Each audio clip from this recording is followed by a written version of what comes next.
What's up everyone, Patrick here, and in this video I want to showcase my 9-0 run with the Greninja, Snorlax, and Giratina deck. Spoiler alert, I win this game, if that wasn't apparent already. As I mentioned before, I really like this deck and I think it is a really fun deck.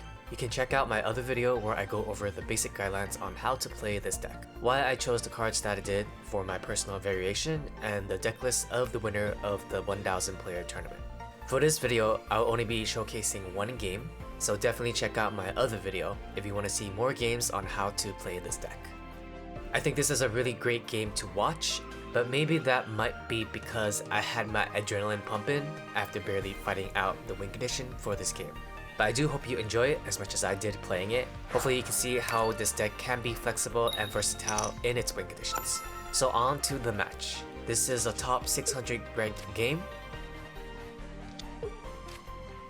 We have a Snorlax opening with a Froakie on the bench. The opponent opens up with the Charmander, so now we are thinking either it's a Charizard plus Incineroar or Charizard plus Tortonator.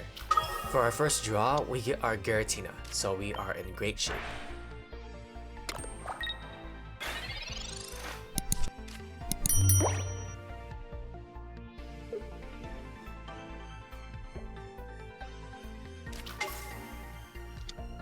On our opponent's turn, we confirm that this is indeed a Charizard and Tortonator deck.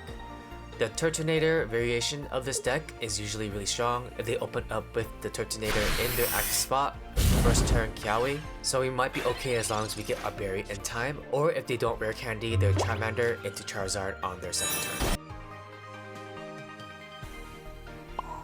We put the water energy on our Snorlax for a potential berry draw and to put pressure onto our opponent.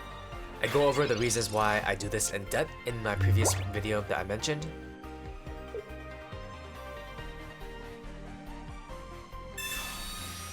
So the worst possible turn just happened. The opponent rare candied their Charmander into their Charizard on turn 2. And he is gonna Stoke and then prepare to knock out my Snorlax in the next turn. He also prepares for a second Charizard draw and to counter a potential Sabrina by attaching one energy onto their Charmeleon.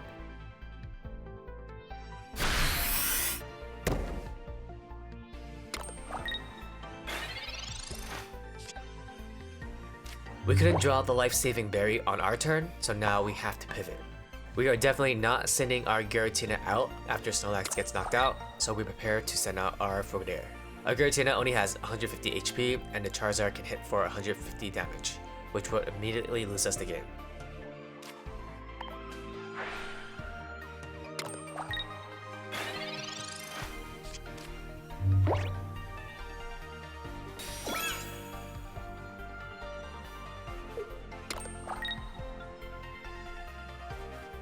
Pretty standard move for the opponent. He adds a Poison Barb and also attacks the Snorlax. And since he did add the Poison Barb, we don't need to worry about a cape to potentially throw off our damage calculation in the future.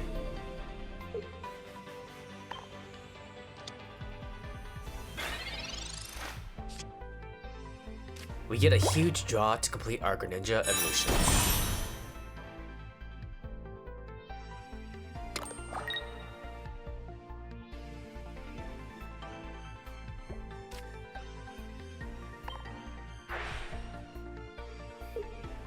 There is no way we can compete against the fully charged Charizard, so we decided to slow the game down by bringing out the Tortonator with the Greninja Poke and Cyrus. We can't see the win conditions just yet, but now at least we have time. We attack the Tortonator to bring down their HP to 20 in case we need to finish it off. The opponent has a dead turn with the Pokeball. Very luckily, they were not able to draw a Kiawe, which would have accelerated the state of the game. We got a Froakie on our turn, so potential for a second Greninja. We poke the Charizard since there's no way we are knocking out this Tortonator, which would allow them to unleash the giant fire lizard. We pray that we have enough poke damage on the Charizard so that we can see the road to victory.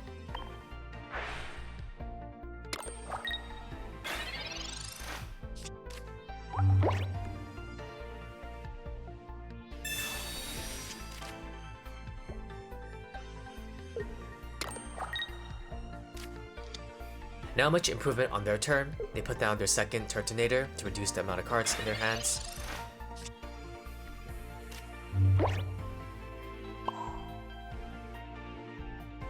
On our turn, I add a water energy on the Greninja in case I need to retreat and sacrifice the Froakie.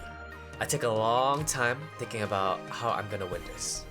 I can't knock out the Turtonator since he'll bring out his Charizard, and I haven't done enough damage to it yet for Giratina to knock it out.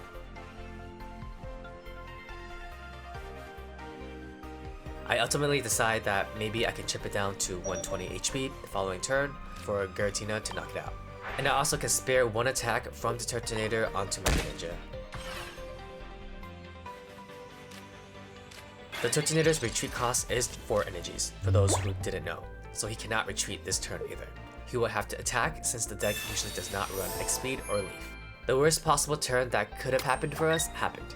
The opponent heals the Charizard back to full with Lily, so our plans to knock out the Charizard with the Giratina is out of the window.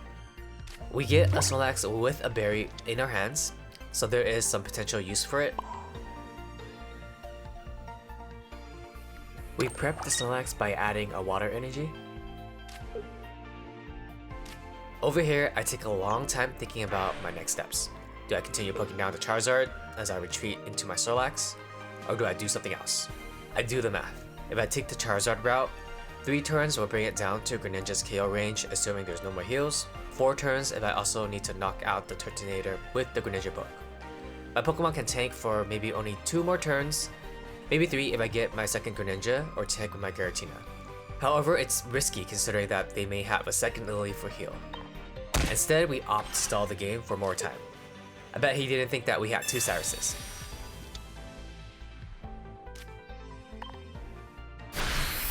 We attack the Turtonator for the same reasons that we mentioned earlier in the game. The opponent's put in the same position as before. He needs to attach fire energy onto his active Turtonator in order to be able to do something.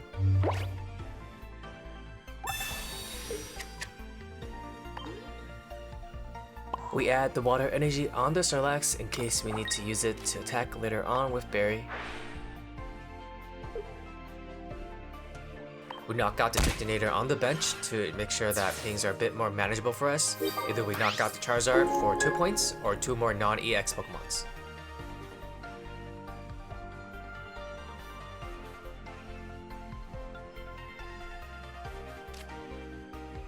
The Iridia heal doesn't matter too much here or in the future, so I get rid of it to prevent a potential Mars.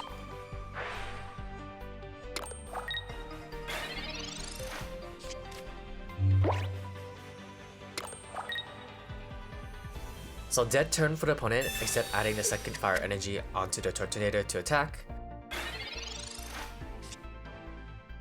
After drawing the Professor's Research, we have 6 cards left in the deck. Drawing 2 more gets us the remaining Greninja.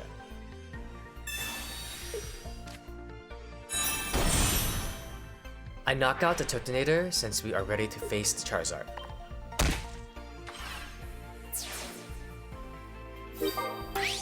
The opponent can't use their last Charmeleon to tank since we already have 2 victory points.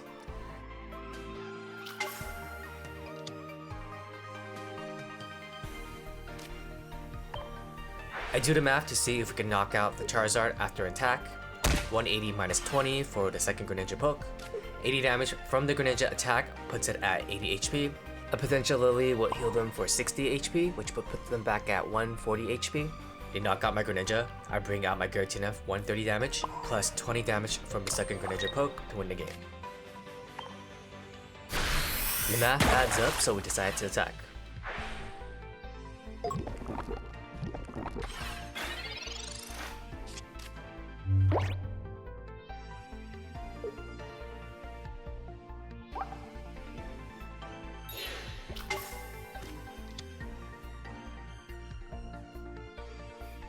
The opponent retreats into the second Charizard, which was not surprising.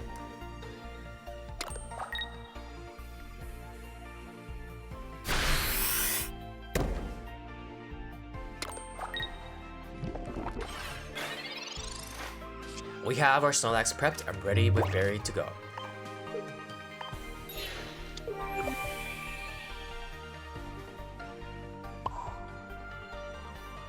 Now with 2 Greninjas to do poke damage, 100 from the Snorlax puts the new Charizard at 40 HP, 100 HP if they heal with Lily. This puts us in really good shape to win the game. Since the opponent only has 1 victory point so far, they have to knock out the Snorlax at some point. But to put pressure onto the opponent, we add an energy onto the Snorlax on our turn to ensure that we potentially attack on the next turn as well.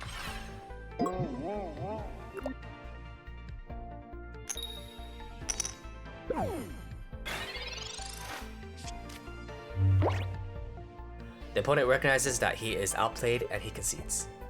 What a game. We just beat a turn 2 Rare Candy Stoke Charizard. Hope you guys enjoyed watching the game as much as I enjoyed playing it. If you guys did enjoy it, please consider liking the video as it helps me out a lot. For my next video, I will go over how to play the fighting matchups as Oricorio and Magnezone, and then maybe a video on how to play as Darktina in the new A3 season, if there is enough requests. Make sure to subscribe so you don't miss out. Take care, and I'll see you guys in the next one.